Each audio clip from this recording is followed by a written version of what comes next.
How you doing, YouTube? We're back doing a whiskey review, and we have a pretty well-regarded, sort of modern classic, I guess, in a certain sense here from America. This is going to be an American bourbon we're doing, and this is the Buffalo Trace Kentucky Straight Bourbon. This is out of Frankfort, Kentucky, the Buffalo Trace Distillery. I guess that's what it's called. It's gone through a lot of different names. It was the George T. Stagg distillery at one point. It was the OFC distillery. I don't know what that stands for. I didn't go that deep into the research. But like 1792 it was established. I believe I just said that. And I think it was Blanton might have established it. What's his name? Blanton, who's kind of a famous bourbon guy in America.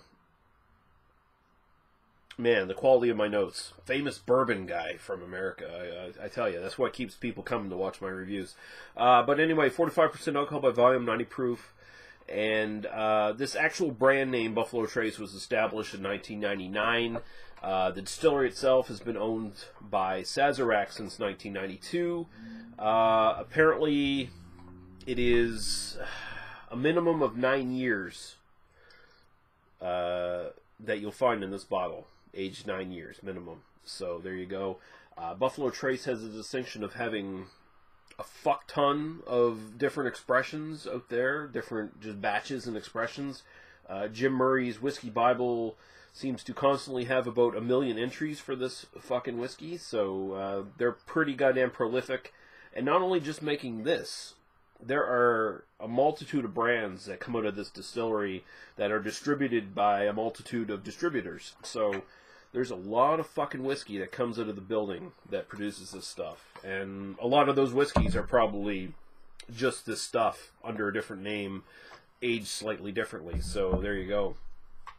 But yeah, I picked this up, and I think I paid about $40-ish for it in SLC. I didn't keep track of that, which I should have done, because, you know, I'm trying to do a review here. I'm supposed to give you guys information, but I keep fucking it up.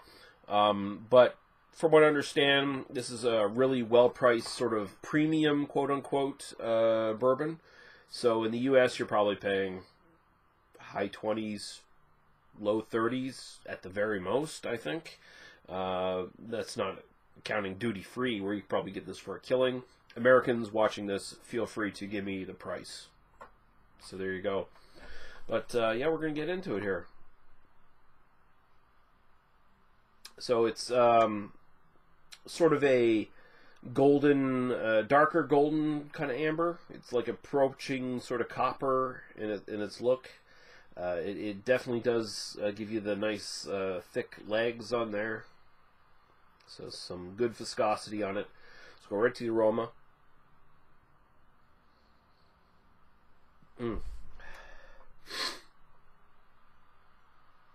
This is one of those bourbons that reminds me of sort of the classic Canadian kind of whiskey stereotype to a certain extent here, where you got that sort of almost butterscotch. It's kind of like a toffee-ish molasses, dark fruit kind of thing. This is very strongly kind of like brown sugar and spice kind of idea here. You're getting a little bit of oak in the background, a little bit of vanilla, but it's primarily kind of like a brown sugar, spicy kind of concoction. No alcohol in the smell at all. It smells very inviting. Almost like walking into a place that's like baking apple pies or something along those lines. It's got sort of that kind of idea going on, just without the intrusive smell of apples, which I hate. So we'll go right to the taste. Cheers.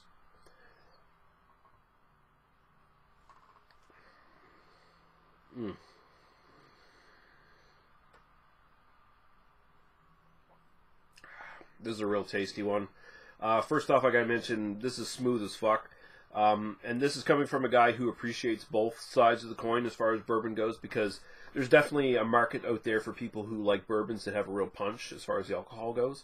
I do enjoy that, but I enjoy a really smooth, delicate kind of bourbon as well, and I think this falls more on that side. of the coin. I mean, it's very slightly warm and going down, but overall it's a very smooth drink.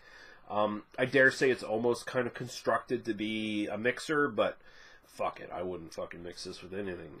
It's just a really enjoyable drink on its own. Smell translates right to the taste. You get much more of a dark fruit kind of character coming out in this, like kind of slightly raisiny date kind of thing going on. But again, you got a real big brown sugar kind of overall tone here. Nondescript kind of spiciness, and finishes with wood, but the finish is fairly clean too. It's not one of those lingering wood vanilla sort of finishes. You get a little bit of that, but it usually gives away. Usually, it does give away to the spice, and even then, that cuts off fairly well. So it's not a whiskey with a lot of lingering aftertaste. It's one you keep sipping on to get more flavor, basically.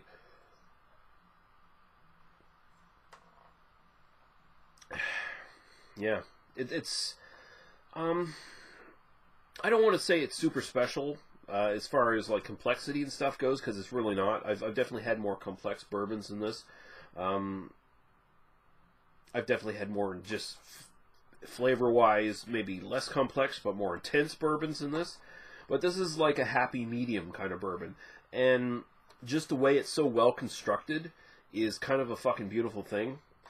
And I have to take that into account when I'm rating this. So I have to give this a solid fucking A, because there's no faults in it. I mean, this is not only is this like kind of a great introductory bourbon to, yeah, it really is.